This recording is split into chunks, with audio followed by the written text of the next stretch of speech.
Le Sahel est-il sur le point de faire trembler le monde entier? Oubliez les rumeurs. Aujourd'hui, le cœur de l'Afrique bat au rythme d'un bouleversement sans précédent. Sur cette bande de terre désertique, longtemps considérée comme vulnérable, la tension est palpable, et le monde entier retient son souffle. Autour du Sahel, des bases militaires françaises encerclent discrètement la région. Officiellement, il s'agit de coopération, d'aide à la sécurité. Mais derrière ces mots rassurants, leurs véritables intentions sont bien plus sombres. Surveillance, contrôle, intimidation. Les projecteurs sont braqués sur le Sahel, mais ce n'est pas pour protéger, c'est pour dominer. Sauf que cette fois, l'Afrique n'accepte plus d'être spectatrice de son propre destin. Dans les rues de Ouagadougou, Bamako ou Niamey, la jeunesse se lève et agit. Le Sahel, autrefois terrain de manœuvres étrangères, impose désormais ses propres règles. Pour la première fois depuis des décennies, les peuples du Sahel unissent leurs forces et refusent de plier face à la pression occidentale. Sous la conduite d'une nouvelle génération de leaders, ils tournent la page d'une histoire faite de soumission et de pillage, prêts à conquérir leur vraie indépendance. Mais si vous détournez le regard aujourd'hui, vous risquez de manquer le plus grand tournant africain du siècle.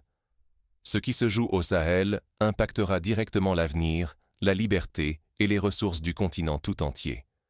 L'Afrique est à un carrefour, et le choix qui sera fait ici résonnera jusqu'aux portes de l'Europe. Mais qui est vraiment ce capitaine Traoré, ce jeune homme qui incarne cette révolution silencieuse? Et surtout, comment cette nouvelle génération compte-t-elle briser les chaînes de la domination? Découvrons ensemble le visage et la stratégie de ce capitaine qui défie l'Occident et incarne l'espoir d'un nouveau Sahel.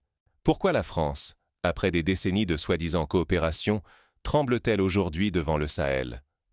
La réponse est simple. Le système de domination qu'elle avait bâti n'est plus inébranlable, et la colère gronde dans la région. Ce qui se joue ici dépasse les frontières, et c'est tout un ordre mondial qui commence à vaciller.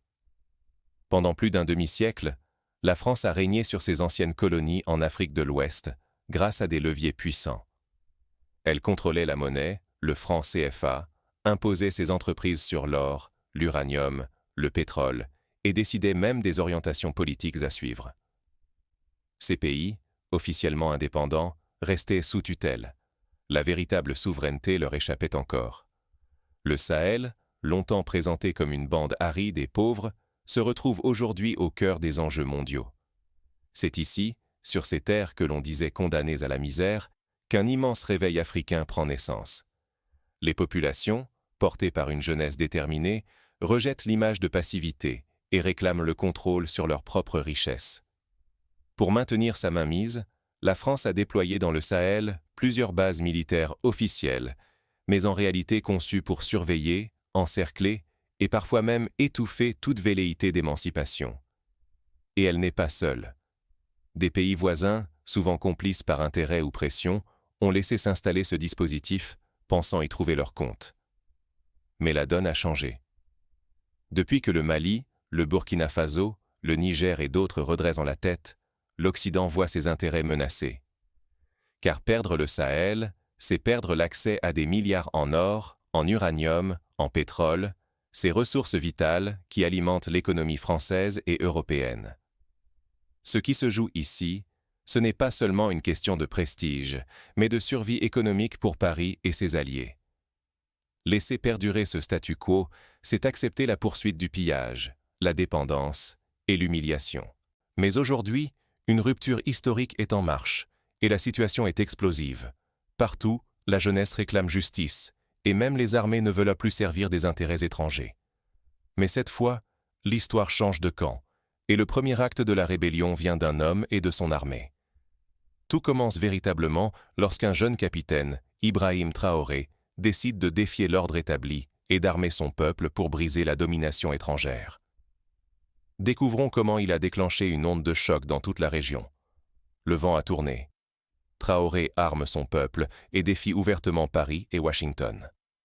Dans un geste sans précédent, le capitaine Ibrahim Traoré a remis plus de 3000 armes lourdes d'origine russe à l'armée nationale du Burkina Faso. Ce n'est pas seulement un transfert d'armement, c'est la rupture nette avec des décennies de dépendance occidentale. Là où, autrefois, l'Afrique attendait l'aide de Paris ou de Washington, elle prend désormais sa destinée en main avec des alliés venus de l'Est. Le spectacle est saisissant. Des convois militaires traversant les routes, du matériel flambant neuf, des blindés imposants, des bombes, et une mobilisation totale de tout un peuple derrière ses soldats. L'atmosphère est électrique, portée par la fierté, mais aussi par la gravité d'un moment historique. Désormais, chaque citoyen sent vibrer cette énergie nouvelle. La peur a changé de camp. Face à ces généraux, Traoré lance un message simple mais puissant. Si vous manquez de quelque chose, revenez vers moi. Ces mots résonnent comme une promesse de protection et de confiance retrouvée. Pour la première fois, le peuple sent que ses dirigeants sont prêts à tout pour défendre la nation, sans attendre l'approbation de l'étranger. Cette assurance, Traoré l'attire de nouvelles alliances stratégiques. Avec la Russie et la Chine, le Sahel bénéficie de formations avancées, de systèmes de défense anti-aérienne et même de la construction d'usines d'armes sur son territoire. Les ingénieurs russes sont déjà sur place, transmettant leur savoir-faire et installant des équipements qui redistribuent totalement les rapports de force dans la région. Mais la véritable révolution, c'est l'unification. Pour la première fois dans l'histoire moderne, les armées du Burkina Faso, du Mali et du Niger fusionnent leurs forces.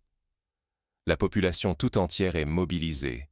Chaque village, chaque quartier, chaque famille devient un maillon de la résistance et de la reconstruction. La solidarité dépasse les frontières, la jeunesse s'engage, les anciens veillent, et tous regardent dans la même direction. Le risque est immense.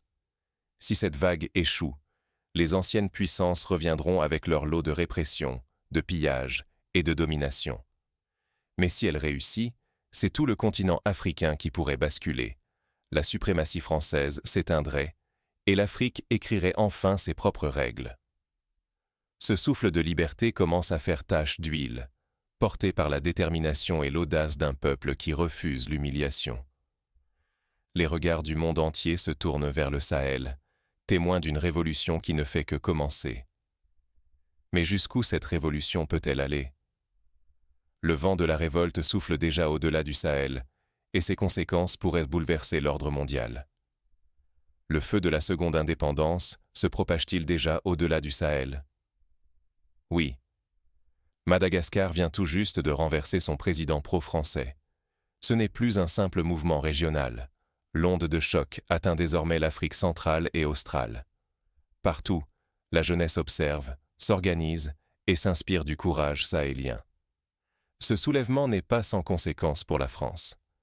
Les ressources africaines, jadis siphonnées vers Paris, ne remplissent plus ses caisses. Les usines ferment les unes après les autres, plongeant des milliers de Français dans le chômage. Le prix de l'énergie grimpe, l'inflation frappe, et l'économie française tangue sous le poids d'une décolonisation accélérée. Pour limiter l'hémorragie, la France resserre son étau. Elle multiplie les bases militaires, diffuse sa propagande et renforce les alliances avec des élites africaines corrompues. Mais ces leviers d'influence s'érodent. Les peuples ne veulent plus d'intermédiaires ni de compromission. Ce qui étonne le plus, c'est l'unité inédite des sociétés africaines. La jeunesse n'est plus seule à mener la lutte. Les anciens, la société civile, les travailleurs, même les militaires jadis dociles, refusent désormais toute mainmise étrangère. Le cri du Sahel résonne du Nil au Cap. La chute de la France en Afrique n'est plus une simple hypothèse. C'est un fait, et le rythme s'accélère chaque semaine. Ce basculement historique rebat toutes les cartes. De nouveaux acteurs émergent, de nouveaux modèles de développement s'imposent. Mais cette renaissance n'est pas sans danger. Le Sahel, encerclé et menacé, risque une guerre totale. Pourtant, ce risque s'accompagne d'un immense espoir, celui de devenir le modèle du réveil africain. Si le Sahel tient, il ouvrira la voie à une Afrique souveraine, fière et unie. Pour la France, l'enjeu est tout aussi vital. Perdre l'Afrique, c'est perdre son rang mondial. Mais alors, devant cette révolution en marche, quel peut être le rôle de chacun pour protéger et faire grandir ce précieux éveil africain ? Découvrons ensemble comment agir, ici et maintenant. Le vrai combat ne se joue pas seulement sur les champs de bataille. Il se joue aussi dans les écoles, les usines et surtout dans les esprits. Le Sahel a compris que l'indépendance ne se limite pas à repousser un ennemi, mais à réinventer toute la société à partir de ses racines. Aujourd'hui, les pays sahéliens bannissent de plus en plus l'éducation occidentale. Les langues, les histoires et les savoirs locaux reprennent leur place. On enseigne désormais en bambara, en mouré, en fulfulde, pour que chaque enfant grandisse fier de ce qu'il est et de ce que son peuple a accompli. Ce retour aux sources, c'est un acte de résistance essentiel pour briser la dépendance mentale héritée de la colonisation. Mais la révolution ne s'arrête pas là. Les mines d'or et d'uranium, longtemps pillées au profit de l'Occident, sont désormais surveillées et exploitées par des mains africaines. Les richesses du sol, du sous-sol, ne sont plus livrées à vil prix pour remplir les coffres de Paris ou de Washington. Surtout, l'arrêt de l'usage du franc CFA symbolise une vraie reprise en main. Chaque pays, désormais, contrôle sa monnaie, ses transactions, sa politique économique. Dans cette lutte pour l'autonomie, la jeunesse joue un rôle central. Le combat ne passe plus uniquement par les armes, mais par le savoir, l'entrepreneuriat et la solidarité. Des milliers de jeunes se forment, créent des entreprises, inventent des solutions locales, refusant l'exil et le fatalisme. Ce sont eux qui bâtissent l'avenir, loin des chaînes de l'assistanat ou de la migration forcée. Le modèle qui émerge, c'est celui d'une armée populaire. Femmes, anciens, jeunes, artisans, tous mobilisés pour défendre la nation. Chacun trouve sa place dans la lutte, que ce soit sur le front, dans les ateliers, dans les champs ou dans les écoles. Cette union sacrée transcende les clivages habituels. Elle crée une force nouvelle que l'ennemi n'avait pas anticipée. Mais le plus grand champ de bataille reste celui de l'indépendance mentale et économique. Tant que l'Afrique pensera et consommera comme l'Occident, elle restera prisonnière. Libérer les esprits, encourager la fierté locale, soutenir les économies nationales, voilà les clés d'une Afrique vraiment libre et souveraine. Si nous ne nous inspirons pas de cette révolution, si nous restons passifs, l'opportunité d'une Afrique fière et autonome risque, encore une fois, d'être volée. Il ne s'agit plus seulement d'espérer, mais d'agir, chacun à son niveau, pour que la victoire du Sahel devienne la victoire de tout le continent. À présent, il est temps de se demander, allons-nous rester simples spectateurs, ou serons-nous les bâtisseurs de cette Afrique nouvelle qui s'annonce à l'horizon? L'Afrique n'attend plus, elle avance, et chaque voix compte. Ce qui se joue aujourd'hui dans le Sahel n'est pas une parenthèse, ni un simple épisode dans la longue histoire de l'Afrique. C'est un tournant, une page qui s'écrit sous nos yeux, par des mains africaines, par la volonté d'un peuple qui refuse d'être spectateur de son propre destin. En restant passif, nous risquons de voir les erreurs du passé se répéter, encore et encore. Les richesses s'échapper, la souveraineté compromise, les rêves de nos ancêtres piétinés.